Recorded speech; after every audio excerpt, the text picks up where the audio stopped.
अस्सलाम वालेकुम शानी जट vlog official channel ही ਤੁਹਾਨੂੰ ਸਭ ਨੂੰ ਬਹੁਤ ਬਹੁਤ ਖੁਸ਼ਾਮਦੀਦ। ਮੇਰੀ ਦੁਆ ਹੈ ਕਿ ਤੁਸੀਂ ਜਿੱਥੇ ਬਾਦ ਹੋ ਅੱਲਾਹ ਪਾਕ ਤੁਹਾਨੂੰ ਸਭ ਨੂੰ ਆਪਣੀ ਹਿਫਜ਼ ਅਮਾਨ ਦੇ ਵਿੱਚ ਰੱਖੇ ਆਮੀਨ। ਮੇਰੇ ਉਹ ਦੋਸਤ ਮੇਰੇ ਉਹ ਭਰਾ ਜਿਹੜੇ ਅੱਜ ਪਹਿਲੀ ਵਾਰੀ ਮੇਰੇ ਚੈਨਲ ਦੇ ਵਿੱਚ ਆਏ ਨੇ ਉਹਨਾਂ ਕੋਲੋਂ ਗੁਜ਼ਾਰਿਸ਼ ਹੈ ਕਿ ਮੇਰੇ ਚੈਨਲ ਨੂੰ ਜ਼ਿਆਦਾ ਤੋਂ ਜ਼ਿਆਦਾ ਲਾਈਕ ਕਰੋ, ਸਬਸਕ੍ਰਾਈਬ ਕਰੋ, ਸ਼ੇਅਰ ਕਰੋ ਤੇ ਘੰਟੀ ਦੇ ਨਿਸ਼ਾਨ ਨੂੰ ਜਿਹੜਾ ਹੈਗਾ ਨਾ ਦਬਾ ਦਿਓ ਤਾਂ ਕਿ ਮੇਰਾ ਵੀਲੌਗ बर वक्त ਤੁਹਾਡੇ ਤੱਕ ਪਹੁੰਚੇ। ਜਨਾਬ ਇਹ ਮੇਰਾ ਅੱਜ ਦਾ ਜਿਹੜਾ ਬੜਾ ਹੀ ਖਾਸ ਵੀਲੌਗ ਹੈਗਾ ਤੇ ਇਹ ਵੀਲੌਗ ਮੈਂ ਆਪਣੇ ਜਿਹੜੇ ਪ੍ਰਾਈਮ ਮਿਨਿਸਟਰ ਹੈਗੇ ਨੇ ਵਜ਼ੀਰ ਆਜ਼ਮ ਪਾਕਿਸਤਾਨ ਮੀਆਂ ਸ਼ਹਬਾਜ਼ ਸ਼ਰੀਫ ਸਾਹਿਬ ਉਹਨਾਂ ਦੇ ਨਾਮ ਕਰ ਰਹੇ ਹਾਂ ਤੇ ਉਹਨਾਂ ਦੇ ਨਾਲ ਮੈਂ ਮੁਖਾਤਿਬ ਹੈਗਾ ਕਿ ਮੀਆਂ ਸਾਹਿਬ ਤੁਸੀਂ ਮਾਸ਼ਾਅੱਲਾ ਨਾਲ 2022 ਤੋਂ ਜਿਹੜਾ ਨਾ ਵਜ਼ੀਰ ਆਜ਼ਮ ਹੈਗੇ ਹੋ ਤੇ ਪਾਕਿਸਤਾਨ ਦੀ ਭਾਗ ਦੌੜ ਤੁਹਾਡੇ ਹੱਥ ਦੇ ਵਿੱਚ ਹੈਗੀ ਹੈ ਤੇ ਵਿੱਚ ਥੋੜਾ ਜਿਹਾ ਗੈਪ ਆਇਆ ਕਿ ਕੇਅਰ ਟੇਕਰ ਇੱਕ ਹੁਕੂਮਤ ਆਈ ਲੇਕਿਨ ਉਹਦੇ ਬਾਅਦ ਵੀ ਤੁਸੀਂ ਜਿਹੜਾ ਨਾ ਆਏ ਹੋ ਤੇ ਪ੍ਰਾਈਮ ਮਿਨਿਸਟਰ ਬਣੇ ਹੋ। ਮੈਂ ਸਿਰਫ ਤੁਹਾਡੇ ਨਾਲ ਅਰਜ਼ ਕਰਾਂਗਾ ਕਿ ਜਨਾਬੀ ਆਲੀ ਅਸੀਂ ਤੁਹਾਡੀ ਜਿਹੜੀ ਕੁਰਬਾਨੀਆਂ ਨੇ ਉਹਨਾਂ ਨੂੰ ਐਪਰੀਸ਼ੀਏਟ ਕਰਨੇ ਆ ਕਿ ਤੁਸੀਂ ਆਪਣੀ ਸਿਆਸਤ ਨੂੰ ਕੁਰਬਾਨ ਕਰਕੇ ਰਿਆਸਤ ਨੂੰ ਬਚਾਇਆ। ਇਹਦੇ 'ਚ ਕੋਈ ਸ਼ੱਕ ਨਹੀਂ ਹੈਗਾ। ਪਾਕਿਸਤਾਨ ਨੂੰ ਜਿਸ ਦੁਰਾਹੇ ਦੇ ਵਿੱਚ ਛੱਡ ਕੇ ਗਿਆ ਇਮਰਾਨ ਅਮਰ ਖਾਨ ਨਿਆਜ਼ੀ ਤੇ ਉਹਦੀ ਹਕੂਮਤ ਤੇ ਉਹਦੇ ਜਿਹੜੇ ਮਿਨਿਸਟਰ ਸਨ ਤੇ ਪਾਕਿਸਤਾਨ ਦਿਵਾਲੀਆ ਹੋਣ ਜਾ ਰਹੇ ਸੀ ਤੇ ਫਿਰ ਤੁਸੀਂ ਪਾਕਿਸਤਾਨ ਦੀ ਭਾਗ ਦੌੜ ਸੰਭਾਲੀ ਤੇ ਪਾਕਿਸਤਾਨ ਨੂੰ ਆਪਣੇ ਪੈਰਾਂ ਤੇ ਖੜਾ ਕਰ ਦਿੱਤਾ। ਇਹਦੇ ਵਿੱਚ ਕੋਈ ਸ਼ੱਕ ਨਹੀਂ ਹੈਗਾ। ਤੁਸੀਂ ਸਿਆਸਤ ਨੂੰ ਕੁਰਬਾਨ ਕੀਤਾ ਲੇਕਿਨ ਰਿਆਸਤ ਬਚਾ ਲਈ। ਅੱਜ ਉਹੀ ਜਿਹੜੀ ਹੈ ਨਾ ਕੁਰਬਾਨੀ ਜਿਹੜੀ ਨਾ ਉਹ ਮੈਂ ਜਿੱਥੋਂ ਤੱਕ ਸਮਝਣਾ ਤੁਹਾਡੇ ਗਲੇ ਪੈ ਗਈ ਹੈ। ਕਿਉਂਕਿ ਦੇਖੋ ਇਮਰਾਨ ਅਮਰ ਖਾਨ ਨਿਆਜ਼ੀ ਜਿਹੜੇ ਬੰਮ ਟਾਈਮ ਬੰਮ ਲਾ ਕੇ ਗਿਆ ਸੀ ਉਹ ਫਟਣੇ ਸ਼ੁਰੂ ਹੋ ਗਏ ਨੇ। ਕਿਉਂਕਿ ਪੈਟਰੋਲ ਮਹਿੰਗਾ ਇੰਨਾ ਕਰ ਦਿੱਤਾ ਜੇ ਹਜ਼ੂਰੇ ਵਾਲਾ ਤੁਸੀਂ ਕਿ ਉਹ ਹੁਣ ਆਮ ਜਿਹੜੀ ਆਵਾਮ ਹੈਗੀ ਨਾ ਜਿਹੜੇ ਸਫੈਦ ਪੋਸ਼ ਲੋਕ ਨੇ ਉਹਨਾਂ ਦੀ ਵੀ ਜਿਹੜੀ ਨਾ ਉਹ ਹੱਦ ਤੋਂ ਬਾਹਰ ਹੋ ਗਿਆ ਜੇ। ਸਾਡੇ ਵਰਗੇ ਜਿਹੜੇ ਸਫੈਦ ਪੋਸ਼ ਲੋਕ ਹੈਗੇ ਨੇ ਜਿਹੜੇ ਕਿਰਾਏ ਦੇ ਮਕਾਨਾਂ 'ਤੇ ਰਹਿ ਰਹੇ ਨੇ ਵਜ਼ੀਰ ਆਜ਼ਮ ਸਾਹਿਬ ਉਹਨਾਂ ਦੀ ਜ਼ਿੰਦਗੀ ਬੜੀ ਮੁਸ਼ਕਿਲ ਹੋ ਗਈ ਜੇ ਤੇ ਤੁਸੀਂ ਯਕੀਨ ਮੰਨੋ ਕਿ ਮਹਿੰਗਾਈ ਇੰਨੀ ਵੱਧ ਗਈ ਹੈ ਕਿ ਲੋਕੀ ਸਰਾਪੇ ਇਹਤਜਾਜ ਹੈਗੇ ਨੇ। ਮੈਂ ਤੁਹਾਡਾ ਇੱਕ ਸਮਝ ਲਓ ਕਿ ਇੱਕ ਵੈਲ ਵਿਸ਼ਰ ਹੈਗਾ ਜੇ ਕਿ ਜਿਹੜਾ ਮੈਂ ਤੁਹਾਨੂੰ ਆਗਾਹ ਕਰ ਰਿਹਾ ਕਿ ਖੁਦਾ ਦਾ ਵਾਸਤਾ ਤੁਸੀਂ ਜ਼ਰਾ ਆਪਣੀ ਪਾਲਿਸੀਆਂ ਦੇ ਉੱਤੇ ਗੌਰ ਕਰੋ। ਤੁਸੀਂ ਆਏ ਦਿਨ ਪੈਟਰੋਲ ਮਹਿੰਗਾ ਕਰੀ ਜਾ ਰਹੇ ਹੋ। ਪਾਕਿਸਤਾਨ ਦੇ ਏਸ਼ੀਆ ਦੇ ਖਿੱਤੇ ਦੇ ਵਿੱਚ ਸੱਜੇ ਖੱਬੇ ਦੇਖੀਏ ਤੇ ਉੱਥੇ ਇੰਨੇ ਮਹਿੰਗੇ ਪੈਟਰੋਲ ਨਹੀਂ ਵਿਕਦਾ ਪਿਆ ਜਿੰਨਾ ਮਹਿੰਗਾ ਜਿਹੜਾ ਨਾ ਪਾਕਿਸਤਾਨ 'ਚ ਵਿਕ ਰਿਹਾ। 415 ਰੁਪਏ ਪੈਟਰੋਲ ਹੋ ਗਿਆ ਲੀਟਰ। ਤੁਸੀਂ ਲੈਵੀਆਂ ਲਾ ਕੇ ਟੈਕਸ ਲਾ ਕੇ ਜਿਹੜਾ ਨਾ ਆਵਾਮ ਦਾ ਜਿਹੜਾ ਨਾ ਤੁਸੀਂ ਉਹ ਬੇੜਾ ਗਰਕ ਕਰ ਦਿੱਤਾ ਜੇ। ਖੁਦਕੁਸ਼ੀਆਂ ਹੋ ਰਹੀਆਂ ਨੇ, ਇੱਕ ਦੋ ਜਗ੍ਹਾ 'ਤੇ ਖੁਦਕੁਸ਼ੀਆਂ ਦੀ ਰਿਪੋਰਟਾਂ ਹੋਈਆਂ ਨੇ ਜਿਹਦੇ ਵਿੱਚ ਇੱਕ ਰਕਸ਼ਾ ਡਰਾਈਵਰ ਹੈਗਾ ਉਹ ਆਪਣੀ ਬੀਵੀ ਸਮੇਤ ਉਹਨੇ ਖੁਦਕੁਸ਼ੀ ਕਰ ਲਿੱਤੀ ਹੈ ਕਿਉਂਕਿ ਉਹਦੇ ਕੋਲ ਇੰਨੇ ਚਲਾਨ ਹੋ ਗਏ ਸਨ, ਪੈਟਰੋਲ ਅਫੋਰਡ ਨਹੀਂ ਹੋ ਰਹੀ ਸੀ, ਸਵਾਰੀਆਂ ਆ ਨਹੀਂ ਰਹੀਆਂ ਸਨ ਤੇ ਉਹਦੇ ਉੱਤੇ ਕਰਜ਼ ਦਾ ਬੋਝ ਚੜ੍ਹ ਗਿਆ ਤੇ ਉਹਨੇ ਆਪਣਾ ਹੱਲ ਕੱਢਿਆ ਕਿ ਉਹਨੇ ਖੁਦਕੁਸ਼ੀ ਕਰ ਲਿੱਤੀ ਜੇ। ਤੇ ਇੱਕ ਹੋਰ ਬੰਦੇ ਨੇ ਆਪਣੇ ਆਪ ਨੂੰ ਪੈਟਰੋਲ ਛਿੜਕ ਕੇ ਅੱਗ ਲਾ ਲਿੱਤੀ ਕਿ ਉਹਦੇ ਅਖਰਾਜਾਤ ਜਿਹੜੇ ਸਨ ਪੂਰੇ ਨਹੀਂ ਹੋ ਰਹੇ ਸਨ। ਖਾਸ ਤੌਰ 'ਤੇ ਮੀਆਂ ਸਾਹਿਬ ਇਹ ਜਿਹੜੇ ਕਿਰਾਏ ਦੇ ਮਕਾਨਾਂ ਦੇ ਵਿੱਚ ਰਹਿੰਦੇ ਪਏ ਨੇ ਤੇ ਕਮ ਅਜ਼ ਕਮ ਤੁਸੀਂ ਇਹਨਾਂ ਦਾ ਹੀ ਕੁਝ ਖਿਆਲ ਕਰ ਲਓ, ਤੁਹਾਡੀ ਬੜੀ ਮਿਹਰਬਾਨੀ। ਅੱਜ ਜਿਹੜੇ ਤੁਹਾਡੇ ਸੱਜੇ ਖੱਬੇ ਜਿਹੜੇ ਵਜ਼ੀਰ ਬੈਠੇ ਹੋਏ ਨੇ ਜਿਹੜੇ ਮੈਂ ਸਿਰਫ ਲਾਈਟ ਵਰਡ ਇਸਤੇਮਾਲ ਕਰ ਰਿਹਾ ਤੇ ਕੋਈ ਜ਼ਿਆਦਾ ਮੈਂ ਜਿਹੜਾ ਨਾ ਉਹ ਕੋਈ ਸਖਤ ਅਲਫਾਜ਼ ਇਸਤੇਮਾਲ ਨਹੀਂ ਕਰਾਂਗਾ। ਤੁਹਾਡੇ ਜਿਹੜੇ ਵਜ਼ੀਰਾਂ ਦੀ ਜਿਹੜੀ ਟੋਲੀਆਂ ਨੇ ਇਹ ਜਨਾਬ ਸਾਨੂੰ ਆਏ ਰੋਜ਼ ਲਤੀਫੇ ਸੁਣਾਉਂਦੇ ਨੇ ਤੇ ਇਹਨਾਂ ਦੇ ਵਿੱਚ ਕੋਈ ਹਕੀਕਤ ਨਹੀਂ ਹੈ। ਇੱਕ ਵਜ਼ੀਰ ਕਹਿੰਦਾ ਕਿ ਜੀ ਕਿ ਅਸੀਂ ਬਿਜਲੀ ਇੰਨੀ ਕੁ ਸਸਤੀ ਕਰ ਦਿਆਂਗੇ ਕਿ ਲੋਕੀ ਜਿਹੜੇ ਨੇ ਆਪਣੀਆਂ ਬੈਟਰੀਆਂ ਫੁੱਲ ਕਰਕੇ ਸੋਇਆ ਕਰਨਗੇ ਤੇ ਇੱਕ ਜਿਹੜਾ ਵਜ਼ੀਰ ਹੈਗਾ ਉਹ ਕਹਿੰਦਾ ਹੈ ਜੀ ਕਿ ਸਾਨੂੰ IMF ਨੇ ਕਿਹਾ ਸੀ 40 ਰੁਪਏ ਪੈਟਰੋਲ ਮਹਿੰਗਾ ਕਰਨਾ ਲੇਕਿਨ ਅਸੀਂ 170 ਰੁਪਏ ਮਹਿੰਗਾ ਕਰ ਦਿੱਤਾ। ਹੁਣ ਤੁਸੀਂ ਇਹ ਦੱਸੋ ਕਿ ਤੁਸੀਂ ਇੰਨਾ ਮਹਿੰਗਾ ਕਰਕੇ ਤਾਂ ਤੁਸੀਂ ਕਿਹਦਾ ਬੇੜਾ ਗਰਕ ਕਰ ਦਿਓ। ਜਿਹੜੀ ਅਸ਼ਰਾਫੀਆ ਉਹਦੇ ਵਿੱਚ ਤੁਸੀਂ ਹੱਥ ਪਾ ਨਹੀਂ ਰਹੇ ਹੋ।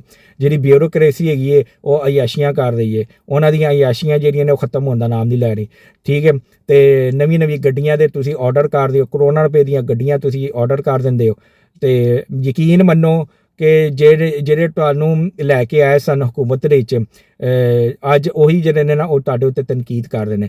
ਜਿਹੜੇ ਤੁਹਾਡੇ ਵੈਲ ਵਿਸ਼ਰ ਹੈਗੇ ਸਨ ਅੱਜ ਉਹੀ ਤੁਹਾਡੇ ਉੱਤੇ ਉਂਗਲੀਆਂ ਉਠਾ ਰਹੇ ਨੇ ਤੇ ਉਹ ਕਹਿ ਰਹੇ ਨੇ ਕਿ ਸਾਨੂੰ ਮਜਬੂਰ ਮਤ ਕਰੋ ਕਿ ਅਸੀਂ ਜਿਹੜਾ ਨਾ ਕਿ ਆਪਣਾ ਜਿਹੜਾ ਨਾ ਰਸਤਾ ਚੇਂਜ ਕਰ ਲਈਏ ਕਿ ਅਸੀਂ ਜਿਹੜਾ ਸਮਝਦੇ ਹਾਂ ਕਿ ਮੁਸਲਿਮ ਲੀਗ ਨੂਨ ਵਾਹਿਦ ਇੱਕ ਐਸੀ ਜਮਾਤ ਹੈ ਕਿ ਜਿਹੜੀ ਪਾਕਿਸਤਾਨ ਦੇ ਬਾਰੇ 'ਚ ਸੋਚਦੀ ਹੈ ਲੇਕਿਨ ਸਾਨੂੰ ਤੁਸੀਂ ਮਜਬੂਰ ਕਰ ਰਹੇ ਹੋ ਕਿ ਅਸੀਂ ਜਿਹੜਾ ਨਾ ਤੁਹਾਡੇ ਮੁਖਾਲਫੀਨ ਦੇ ਨਾਲ ਜਾ ਕੇ ਖੜੇ ਹੋਈਏ ਤੇ ਐਸਾ ਨਾ ਹੋਏ ਕਿ ਇੱਕ ਵਕਤ ਐਸਾ ਹੈ ਕਿ ਫਿਰ ਤੁਸੀਂ ਇਕੱਲੇ ਰਹਿ ਜਾਓ ਤੇ ਤੁਸੀਂ ਆਉਣ ਵਾਲਾ ਇਲੈਕਸ਼ਨ ਜਿਹੜਾ ਨਾ ਕਿਤੇ ਹਾਰ ਜਾਓ।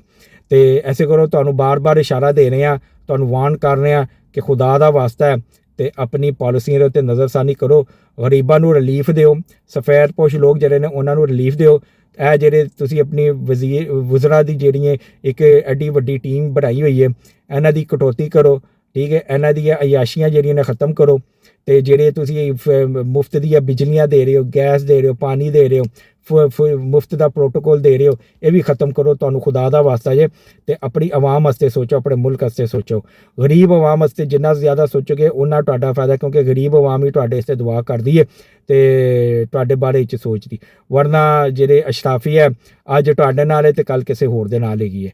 ਬਾਕੀ ਤੁਹਾਡੀ ਮਰਜ਼ੀ ਹੈ, ਤੁਸੀਂ ਜੇ ਇਹੀ ਇਸੇ ਤਰ੍ਹਾਂ ਹੀ ਚੱਲਣਾ ਹੈ, ਜ਼ਾਲਮਾਨਾ ਰਵੱਈਆ ਅਖਤਿਆਰ ਕਰਨਾ ਤੇ ਗਰੀਬਾਂ ਦੇ ਉੱਤੇ ਜ਼ੁਲਮ ਕਰਨਾ, ਤੇ ਫਿਰ ਤੁਸੀਂ ਆਉਣ ਵਾਲੇ ਇਲੈਕਸ਼ਨ ਦੇ ਵਿੱਚ ਕੋਈ ਉਮੀਦ ਨਾ ਰੱਖਣਾ ਕਿ ਤੁਸੀਂ ਇਹਨਾਂ ਕੋਲੋਂ ਕੋਈ ਵੋਟ ਲੈ ਲਓਗੇ। ਤੁਹਾਡੇ ਜਿੰਨੇ ਵੀ ਸੱਜੇ ਖੱਬੇ ਬੈਠੇ ਵਜ਼ਰਾ ਨੇ ਇਹ ਵੀ ਦੇਖ ਲੈਣਾ ਕੋਈ ਅੱਛੀ ਜਿਹੜਾ ਨਾ ਉਹਨਾਂ ਦੇ ਬਾਰੇ 'ਚ ਕੋਈ ਸੋਚ ਨਹੀਂ ਹੈਗੀ, ਨਾ ਹੀ ਲੋਕ ਜਿਹੜੇ ਨੇ ਉਹਨਾਂ ਦੇ ਬਾਰੇ 'ਚ ਅੱਛਾ ਸੋਚਦੇ। ਖਾਸ ਤੌਰ 'ਤੇ ਜਿਹੜੇ ਵਜ਼ੀਰ ਪੈਟਰੋਲੀਅਮ ਹੈਗੇ ਨੇ ਤੇ ਇਹ ਜਿਹੜੇ ਵਜ਼ੀਰ ਤਵਾਨਾਈ ਹੈਗੇ ਨੇ, ਇਹਨਾਂ ਦੇ ਬਾਰੇ 'ਚ ਤੇ ਲੋਕ ਜਿਹੜੇ ਨੇ ਨਾ ਉਹ ਬਿਲਕੁਲ ਵੀ ਅੱਛਾ ਨਹੀਂ ਸੋਚ ਰਹੇ।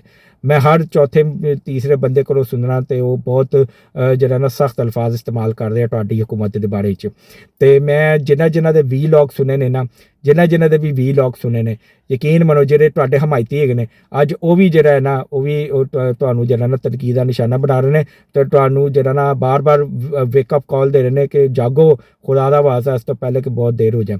ਕਿਉਂਕਿ ਤੁਸੀਂ ਸਾਰਿਆਂ ਨੇ ਮੀਆਂ ਮੁਹੰਮਦ ਨਵਾਜ਼ ਸ਼ਰੀਫ ਸਾਹਿਬ ਦਾ ਵੋਟ ਲਿੱਤਾ ਹੈ ਤੇ ਮੀਆਂ ਮੁਹੰਮਦ ਨਵਾਜ਼ ਸ਼ਰੀਫ ਸਾਹਿਬ ਦੇ ਨਾਮ ਨੂੰ ਪਲੀਜ਼ ਖੁਦਾ ਦਾ ਵਾਸਤਾ ਇਸ ਤਰ੍ਹਾਂ ਮਤ ਜਿਹੜਾ ਨਾ ਬਦਨਾਮ ਕਰੋ ਤੇ ਆਪਣੇ ਜਿਹੜੇ ਨਾ ਪਾਲਿਸੀਆਂ ਦੀ ਨਜ਼ਰਸਾਨੀ ਕਰੋ। ਇਹ ਜਿਹੜਾ ਤੁਸੀਂ ਪੈਟਰੋਲ ਮਹਿੰਗਾ ਕੀਤਾ, ਲੇਵੀਆਂ ਲਾਈਆਂ ਨੇ, ਟੈਕਸਿਸ ਲਾਏ ਨੇ, ਇਹਨਾਂ ਨੂੰ ਖ਼ਤਮ ਕਰੋ।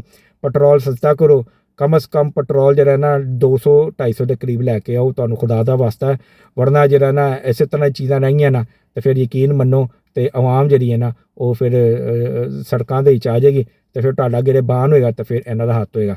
ਇਹ ਜਿਹੜੇ ਸਾਡੇ ਵਜ਼ੀਰ ਖਜ਼ਾਨਾ ਸਾਹਿਬ ਨੇ ਮੁਹੰਮਦ ਔਰੰਗਜ਼ੇਬ ਸਾਹਿਬ, ਇਹਨਾਂ ਦੇ ਬਾਰੇ 'ਚ ਵੀ ਲੋਕੀ ਕਹਿ ਰਹੇ ਨੇ, ਜਿਹੜੇ ਅੰਦਰ ਦੇ ਲੋਕ ਨੇ ਤੁਹਾਡੇ ਉਹ ਇਹੀ ਕਹਿ ਰਹੇ ਨੇ ਕਿ IMF ਕੋਲ ਜਾ ਕੇ ਤੇ ਆਪਣੀ ਨੌਕਰੀਆਂ ਪੱਕੀ ਕਰਦੇ ਪਏ ਨੇ ਤੇ ਸੁਣਨ ਦੇ ਵਿੱਚ ਆਇਆ ਕਿ ਉਹ ਆਪਣੀ ਜਿਹੜੀ ਨਾ ਆਪਣੀ ਨੌਕਰੀ ਪੱਕੀ ਕਰ ਰਹੇ ਨੇ ਤੇ ਉਹਨਾਂ ਦਾ ਪਾਕਿਸਤਾਨ ਦੇ ਨਾਲ ਬਾਰੇ 'ਚ ਕੋਈ ਤਾਲੁਕ ਨਹੀਂ ਹੈਗਾ। ਕਿਉਂਕਿ IMF ਕੋਲ ਜਦੋਂ ਗਏ ਸਨ ਤੇ ਮੁਹੰਮਦ ਔਰੰਗਜ਼ੇਬ ਸਾਹਿਬ ਨੂੰ ਚਾਹੀਦਾ ਸੀ ਕਿ ਘੱਟ ਸ਼ਰਾਇਤ ਦੇ ਵਿੱਚ ਜਿਹੜਾ ਨਾ ਆਪਣਾ ਪੈਕੇਜ ਪਾਸ ਕਰਵਾਉਂਦੇ, ਲੇਕਿਨ ਇਹਨਾਂ ਨੇ ਪਾਕਿਸਤਾਨ ਦੇ ਬਾਰੇ 'ਚ ਨਹੀਂ ਸੋਚਿਆ। ਇਹਨਾਂ ਨੇ ਸਿਰਫ ਆਪਣੀ ਨੌਕਰੀ ਦੇ ਬਾਰੇ ਸੋਚਿਆ ਜਿਹੜੀ ਕਿ ਉੱਥੇ ਪੱਕੀ ਕਰ ਰਹੇ ਨੇ ਤੇ ਇਹ ਵੀ ਤੁਹਾਨੂੰ ਜਾਣਦੇ ਹੋਏ ਨਜ਼ਰ ਆ ਰਹੇ ਨੇ।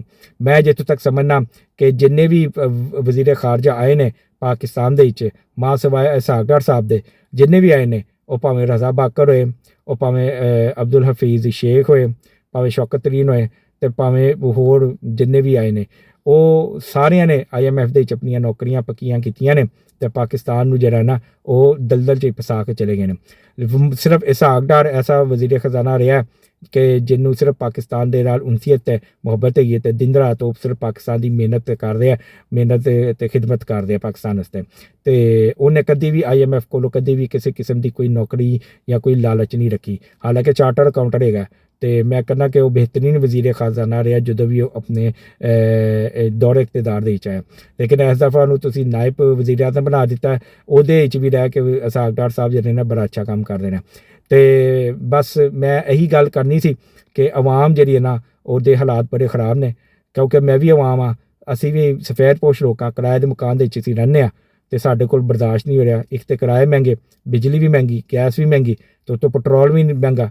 ਤੇ ਯਕੀਨ ਮੰਨੋ ਸਾਡੇ ਹਾਲਾਤ ਬਹੁਤ ਖ਼ਰਾਬ ਨੇ। ਤੁਹਾਨੂੰ ਖੁਦਾ ਦਾ ਵਾਸਤਾ, ਤੁਹਾਨੂੰ ਆਪਣੇ ਇਹ ਜਿਹੜੇ ਅਹਿਕਾਮਾਤ ਜਾਰੀ ਕੀਤੇ ਇਹਨਾਂ ਨੂੰ ਵਾਪਸ ਲੈਣੇ ਪੈਣ ਤੇ ਪੈਟਰੋਲ ਤੁਹਾਨੂੰ ਸਸਤਾ ਕਰਨਾ ਪੈਣਾ ਤੇ ਜਿਹੜੀ ਜ਼ਰੂਰੀਅਤ ਜ਼ਿੰਦਗੀ ਹੈਗੀ ਹੈ ਅਸ਼ਿਆ ਖੁਰਦਨੋਸ਼ ਉਹਨਾਂ ਨੂੰ ਵੀ ਸਸਤਾ ਕਰੋ ਤੇ ਆਵਾਮ ਦੀ ਜਿਹੜੀ ਜ਼ਿੰਦਗੀ ਹੈ ਆਸਾਨ ਕਰੋ। ਤੁਹਾਡੀ ਬੜੀ ਮਿਹਰਬਾਨੀ ਹੈ। ਮੈਨੂੰ ਉਮੀਦ ਹੈ ਕਿ ਤੁਸੀਂ ਮੇਰਾ ਵੀਲੌਗ ਦੇਖੋਗੇ ਤੇ ਸੁਣੋਗੇ ਤੇ ਤੁਸੀਂ ਜ਼ਰੂਰ ਜਿਹੜਾ ਨਾ ਇਹ, ਕਿਉਂਕਿ ਮੈਂ ਇਹ ਪੂਰੀ ਆਵਾਮ, ਪੂਰੀ ਕੌਮ ਦੀ ਆਵਾਜ਼ ਜਿਹੜੀ ਨਾ ਉਹ ਬਣ ਕੇ ਤੁਹਾਡੇ ਸਾਹਮਣੇ ਆਇਆ ਤੇ ਮੈਨੂੰ ਆਪਣੀ ਜ਼ਾਤ ਨਾਲ ਕੋਈ ਨਹੀਂ, ਪੂਰੀ ਕੌਮ ਦੇ ਨਾਲ ਗਰਜ਼ ਹੈਗੀ ਹੈ। ਕਿਉਂਕਿ ਪੂਰੀ ਕੌਮ ਜਿਹੜੀ ਹੈ ਨਾ ਉਹ ਇਸ ਟਾਈਮ ਤੁਹਾਡੇ ਵੱਲ ਦੇਖ ਰਹੀ ਹੈ ਕਿ ਖੁਦਾ ਦਾ ਵਾਸਤਾ ਸਾਡੇ ਹਾਲ ਤੇ ਰਹਿਮ ਕਰੋ ਤੇ ਚੀਜ਼ਾਂ ਨੂੰ ਸਸਤਾ ਕਰੋ। ਆਪਣਾ ਵੀਲੌਗ ਮੈਂ ਇਸ ਨਾਰੇ ਦੇ ਨਾਲ ख़त्म करना, पाकिस्तान हमेशा जिंदाबाद।